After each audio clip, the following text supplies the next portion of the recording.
Listen to Pandora. I came across Lettucey song, It's All Right. So, of course, I took it to Smule and looked up Lettucey song, It's All Right, and just enjoying the vibe with the song.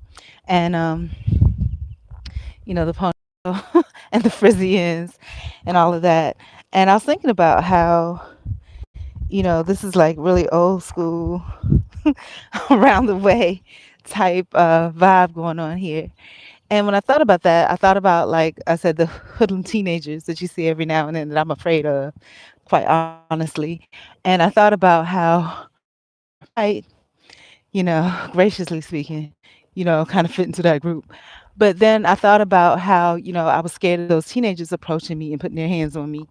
But then I thought about how I left that Asian owned beauty, my Korean owned beauty market, and got assaulted by that woman. And I was thinking to myself, boy, if I couldn't handle, and it wasn't that I couldn't handle, it was just, I don't spend my energy on that. I'm not going to be in the middle of the street fighting somebody, so I'm just like, ma'am, I'm going home. I'm going home. I'm going home. Right.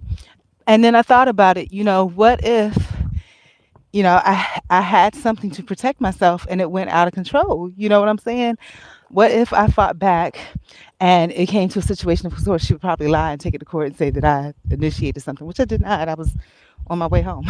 But if that situation happened and then it went to court and, belief beyond all beliefs, if I somehow got justice where they said, oh, we reviewed the video camera and she walked into the store, you can see her announcing out to whoever, and then you can see her walking over to the section, right beside the register where it was, and you can see her, leaving, looking at the shoes that were on the register and leaving, right? And then you can see the woman come out the store and call at me. The next thing you know, she's gone. They would look at the other video cameras. I know you was gonna ask me, but no. And I love you. Ask me every single time you see me, but no, because I love it and I appreciate it. That's what we need. The people look out for each other. But I love it every time I walk past here, even if you ain't out here. I feel the love and I appreciate it. Thank you. Thank you. So this house I walk past every time there's a young lady that lives here, and whenever she sees me, I think she's married with kids and everything, she'll ask me. Maybe not every time. I'm probably exaggerating that because my heart wants to feel like it's every time. She'll ask me, if I need a ride. She'll ask me. Wow, just absolutely amazing. She had her kids in the back of the car. Had her kids in the back of the car. Asked me if I needed a ride. Enough to make me cry. Enough to make me cry. I mean, sincerely cry. Like tears in my eyeballs. Let me take a moment for kindness.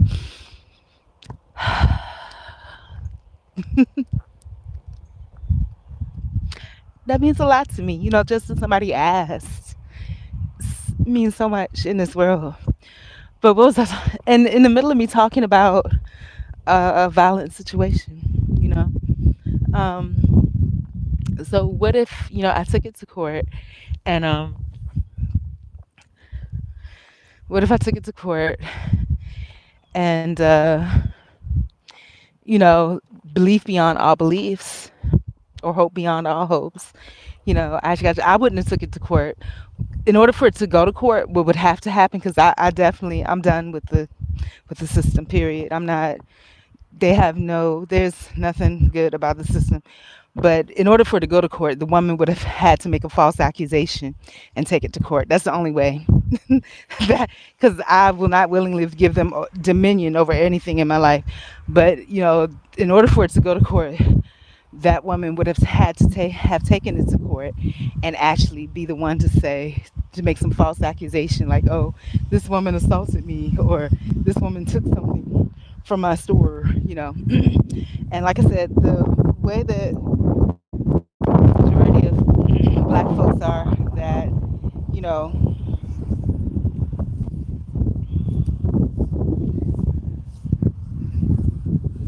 the majority of the way that black folks are, that are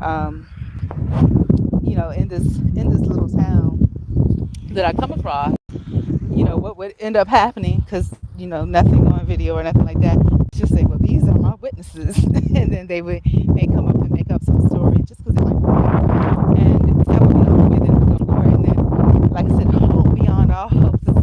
tale fantasy or something like that happened, the only way justice, they would say, okay, well, yeah, this girl ended up punching her in the face. I wouldn't do that, but I would probably spray her or something. But this is the reason why, and then they'll say, okay, well, ma'am, you are due penalties or whatever for the false accusation, for the whatever, all this other stuff, which would never happen. But if that happened and I was encouraged to do that and I fought and I won, I would take all that money and I would send it to my mom.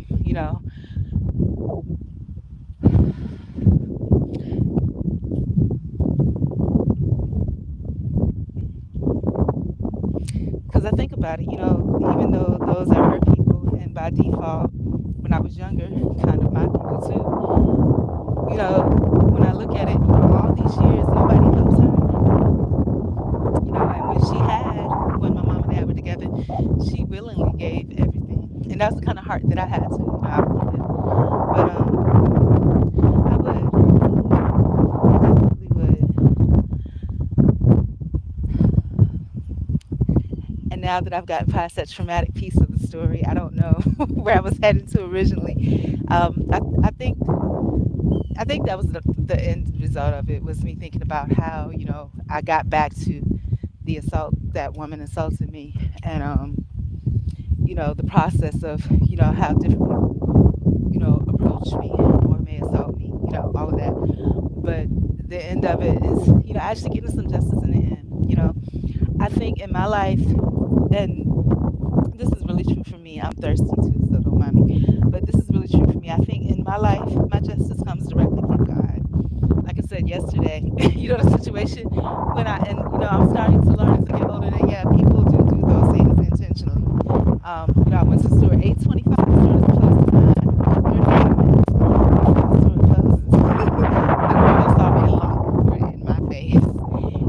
And I didn't feel bad because I kind of expected. I'm like, okay, there's something going on here that has nothing to do with me. It's them personally, you know. And so, I first made it because I was like, there's no way they'll be closing 35 minutes early. But yeah, if they want to, they will and they can. And God brought to me understanding too, because when I went to the Dollar General next door, like I said, I got better quality, of course, decent service. But they were about to close up shop too, you know, and they didn't close until like 10 o'clock, I believe. So they were going to lock the door anyway. I just happened to beat them there. And I asked the lady, I said, or the young girl at the counter, I said, so is that what y'all are doing now, close early? And I said, I know that sounds like I'm trying to be smart, but I'm not. I genuinely want to know. And if I don't ask, I don't know. And she was like explaining how these stores do not pay them, or that particular store. I can't speak for Piggly Wiggly because I've had all kinds of crazy experiences there. But she says the stores don't pay them after hours, and they got a lot to put up and stuff like that. So they would make them clock out, which I know is probably true, and still work, which is sad. So I got an understanding of possible situations. I also got and I didn't even really need it, but I got what I wanted with better price and far better quality. You know, so God is the judge and ruler of my life. Like everything that happens, and me too. The punishment. Like I said, I will say something like, "Oh, I don't understand how this happens." Then immediately I get punished because God put me in that situation. I'm like, "Oh man," And so I'm very careful a lot of times to watch my mouth because you know, there's nothing anybody else can do that will affect me harsher than whatever wrath God puts on me for that. So definitely, God is the ruler of my life. And however you want to classify God, you can. There's something greater that exists in every molecule of each of us that pulls together to make a greater good. And it works together somehow by chemistry, somehow by physicality to bring everything to justice, eventually, you know, and the justice that's right for the individual that's involved. So, yeah. And another thing too about my reactions and my behaviors, I was over thankfully to that woman, and that probably comes off as crackhead, which really, I'm not any of those things, but really, that's a behavior that you see in homeless people, or formerly homeless people, or people that haven't been officially reintegrated. It's because you're overly appreciative. You don't have a lot of love. You don't have a lot of respect. So you'll see that type of behavior in people that are formerly homeless, or victims of the criminal justice system, they don't get a lot of love and respect. And so a lot of times, these people, and I didn't post the video yet, I'm gonna go back and post it now, but I just came across one where this girl was talking about how, as children, if you're over compliant, and I don't believe that it's over compliant, you're doing what you were told to do, being raised where you were told to raise, obey, and all that good stuff. Ooh, I know this person don't have no problem running me over. Um, but she was saying how these people end up being enraged adults. And I was like, that's not true because I've always been a quote unquote good girl. And I'll post it. Actually, I'll go post it right now. Good morning, K-Love. How are you? Long time no see. I'm going to post it right now and going about my business, listening to music.